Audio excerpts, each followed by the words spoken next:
Hello and welcome back. Thank you so much for tuning in today.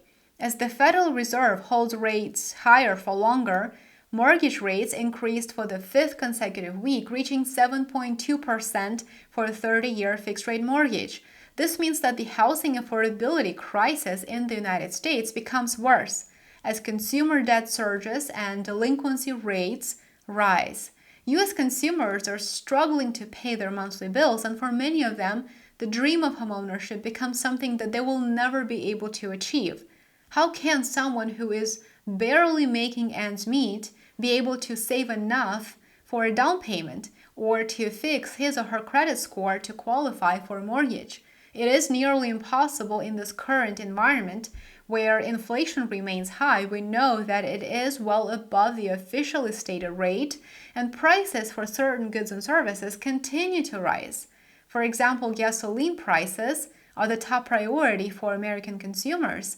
On average, gas prices are up for the United States as a whole, regardless of where you are, what state you're in. The national average gas price rose to $3.64 per gallon on May the 2nd. So in this scenario, with so much uncertainty and so much instability, the housing crisis in the United States is unlikely to improve. In fact, I personally believe that it will get worse.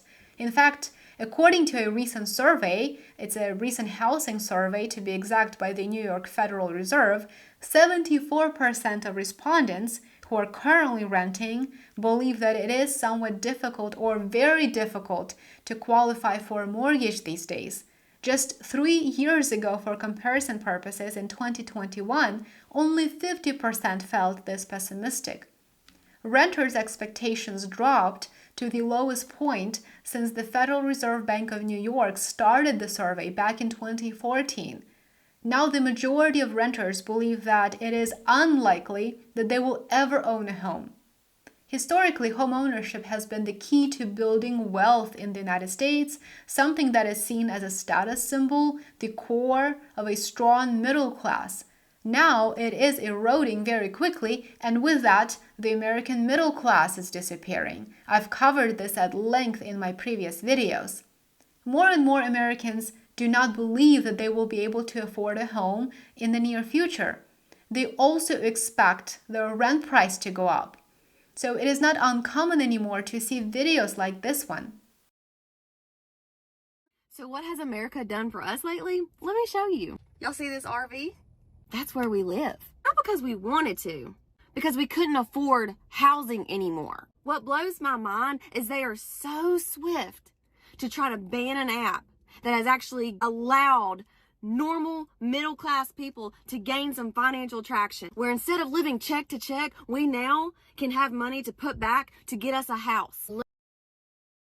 Since 2020, median rental prices have gone up 40%, whereas the median salaries have only increased 20%. On average today, most Americans spend 30% of their income on rent. Nearly everyone I've talked to recently is just like, yeah, haha, I can't really afford groceries. Guess I just have to cut it down to 2 meals a day, and groceries are a little too much. Gotta see like how long I can get my food to last me. That's not a... Why are we casually being like, yeah, we can't afford groceries? I can't. I literally eat like 2 meals a day. I barely eat out. I don't order stuff. I eat like 2 meals a day. Sometimes I'll just have a nap for dinner because I just can't keep buying groceries.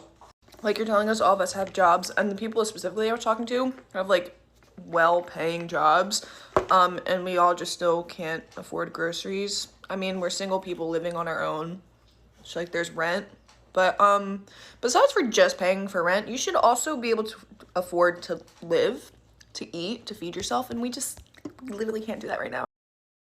Now, many of those who own a home and those who rent are actually reporting that they now have to make sacrifices in order to make monthly mortgage or rent payments, believe it or not. So those who still deny that there is a housing affordability crisis are likely unaware of what's going on in reality. According to a survey conducted by Redfin, More than 1 out of 5 Americans, or 22% in other words, are skipping meals to afford monthly housing costs. Nearly 35% took no to fewer vacations last year.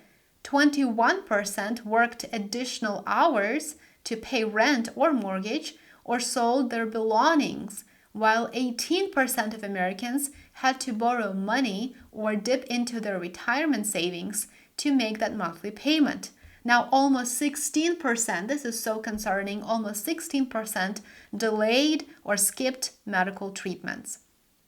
Those are very concerning numbers, especially, I don't think that skipping a vacation is that big of a deal, to be honest with you. But when you have to skip a meal or delay medical treatment, both of those things have skyrocketed in price too, by the way, medical treatment and food.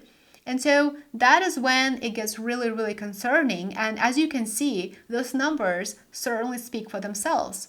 Consumers are not the only ones who are struggling, by the way, to make that housing payment or rent payment. According to a recently published article by Bloomberg, 43% of small businesses cannot pay their rent. And the biggest share of those businesses struggling to pay rent are, what do you think? Restaurants. 52% of restaurants in the United States cannot pay rent. So yes, despite the fact that we're told over and over again that the economy is fabulous and job numbers are really, really strong and everyone is feeling great, these numbers that I just shared with you clearly show that we are in trouble, and there's likely, I don't want to be too negative here, but likely there's no end in sight unless we see major, major top-down changes.